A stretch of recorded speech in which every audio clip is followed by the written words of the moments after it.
everybody, and welcome to another Declado Sound video. In today's video we're going to be taking a look at the electric trials bike from Oset. It's the 24.0R. Just quickly before we get started, I do want to state that I don't know every single specification of this bike. In the lead up to purchasing this bike, it was extremely hard for me to find an Australian review. I did find one on YouTube by Hijacked in Sydney, who had done a smaller review but didn't necessarily tell me many specifications. So I decided I'd make this video for anyone else out there in the English area who would like to purchase this bike or is thinking about purchasing this bike. Hopefully this can give you some form of guidance. Okay, so moving on to the things that I do know. Firstly, I want to talk about the price. $6,000 for an electric trials bike. Is it worth it? And if so, what makes it worth it? Well, I guess that all depends on who you are and what you do. If you live in the suburbs like me, I guess having the electric bike with no noise is probably a positive thing. If you're lucky enough to live out in the farm, I'd still recommend buying this bike. So as far as the noise goes, this thing is completely silent. Every now and then you hear the chain or a stick get caught through the spokes. That's about it. It's completely different from a loud V8 or a Black Cat. Now we're going to talk about the power of this machine. This bike is powered by 48 volt, 3300 RPM with a 1.4 kilowatt electric motor. Up the top here, you can see that we do have a speed controller. Now here we've got the speed, we've also got power, and we've also got the response. The response is for your throttle, the power is for how much power you're going to be delivering, and the speed is obviously for your speed. Makes sense, right?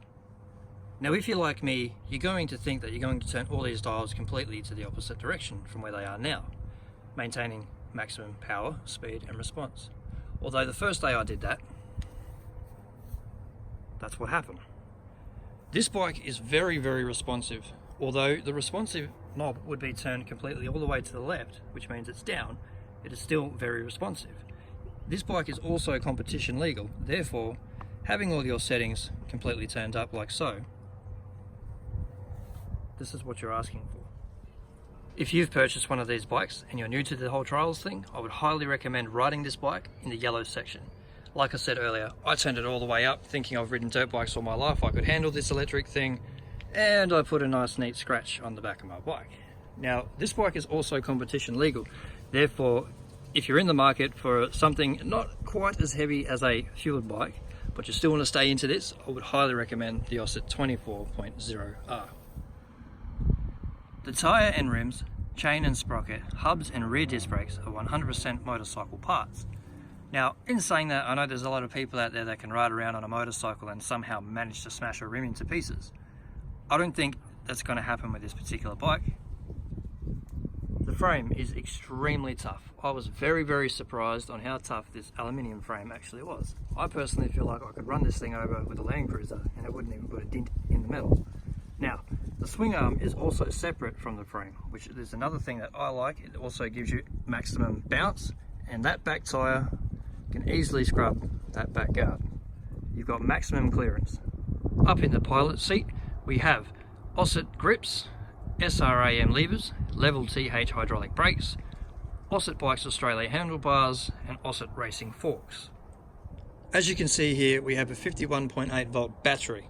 This battery is phenomenal. I charge this battery for 3 hours, which is recommended is a full charge, and I get about 13 hours of maximum power before my bike actually gives me a signal saying that it's getting tired. And what I mean by that is I get 13 hours straight with my settings completely maxed all the way out. When my bike starts to go flat on me, these three lights flash. The top one will flash to say, oh, I'm losing maximum power.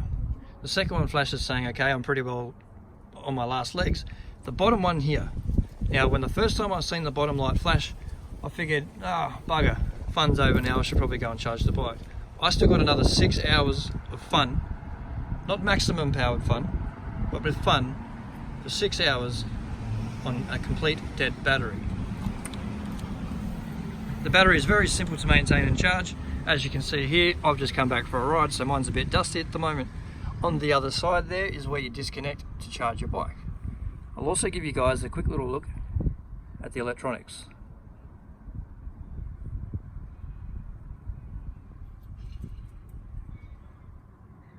Now for me personally, I've got no idea what wire goes where.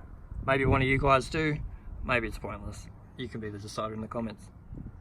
So I guess now it's time to make your decision. $6,000 for an electric trials bike. Is it worth it? For me, living in the suburban areas, having a bit of fun whenever I want, at night, during the day, whenever it is, even in my own backyard, sometimes even in the house, $6,000 to me is worth it.